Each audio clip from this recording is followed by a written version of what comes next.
The 5 Steps of Forgiveness. In every life, there is someone who needs forgiven. There is a father or mother who made mistakes in raising us. There is a teacher who was harsh or uncaring. There is a friend who misused our friendship.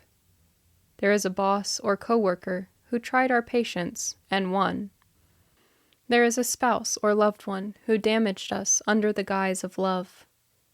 There is a child who took everything we taught them, then went off and damaged themselves and others in ways we could never have seen. And there is our own worst judgment turned on ourselves. In every life, there is someone to forgive. If you are someone who needs to find a way to forgive, here are the best steps I've found in order to do that. And no, it's not simply, I forgive you, and the matter is settled.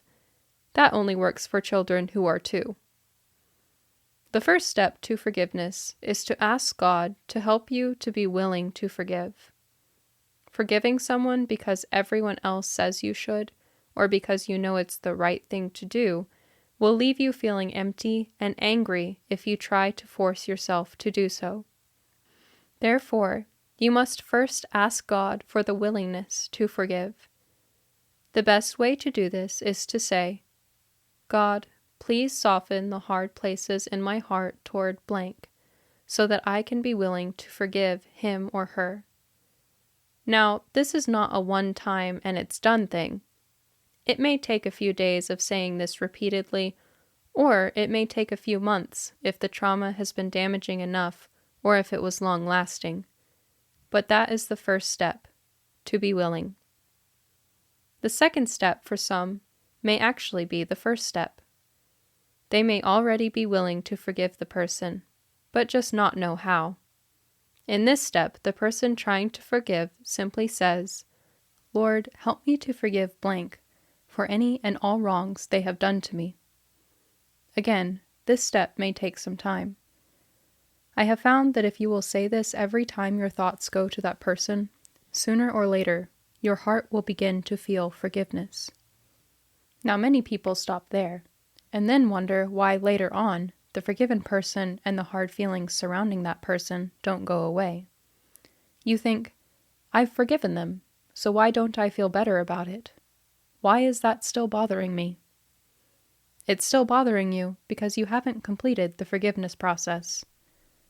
Sure, you've forgiven them, but what I've learned is that often there were 2 people in the situation, and you haven't forgiven the other person, you. I had a roommate in college who was like a sister to me for about 18 months. We were all but inseparable. Then she found a boyfriend. Suddenly, the friendship I had invested a lot of time and emotion into changed in a way I wasn't ready for. I was angry and hurt and afraid and lonely. She tried, but our friendship didn't survive. I knew I had to find a way to forgive her, and eventually I did. But I still felt horrible about the way things had ended. Even after I reestablished contact with her and got our friendship to a place where we both knew we were no longer angry and hurt, I still didn't feel right about the whole thing. Then, one day I heard someone say that you need to say, I forgive myself for ever thinking I ever did anything wrong. I forgive myself. That was the part I had been missing. I had forgiven her, but I had never forgiven myself for the large part I had played in the whole mess. So I started. I forgive myself for ever thinking I did anything wrong with blank. You did what you knew how to do at the time, and as Maya Angelou says, you did what you knew how to do at the time, and when you knew better, you did better. Slowly over time, my guilt about the situation started to dissipate, until now I can look back on that experience and be grateful for the good times and the blessings of the times we had, instead of focusing on all the junk at the end. A few years later, I ran up against another life lesson about forgiveness. This time, it was with a coworker who on the outside seemed lovey-dovey, but who was actually cunning, manipulative, and destructive. Unfortunately, because of my position, I was in close contact with this person almost every day. I did my best to remember that she was hurting and that the stuff she did really didn't have to do with me, and generally just tried to stay above the fray. After a year, she left the job, and I was elated because I felt I had passed the test without getting unchristian about the things she had done to me. Over the next several years, I went through the other steps, forgiving her, forgiving myself. However, I still didn't feel totally whole about the situation. Then one day I was thinking about it, and I thought, I've never prayed to be at peace with what happened. Immediately, I started praying, Lord, please help me to be at peace with this situation and with blank. Eventually, I did feel peace. Shortly thereafter, the Lord placed a book in my hands that illuminated the final step of forgiveness. I had forgiven her, I had forgiven myself, I was at peace with the situation.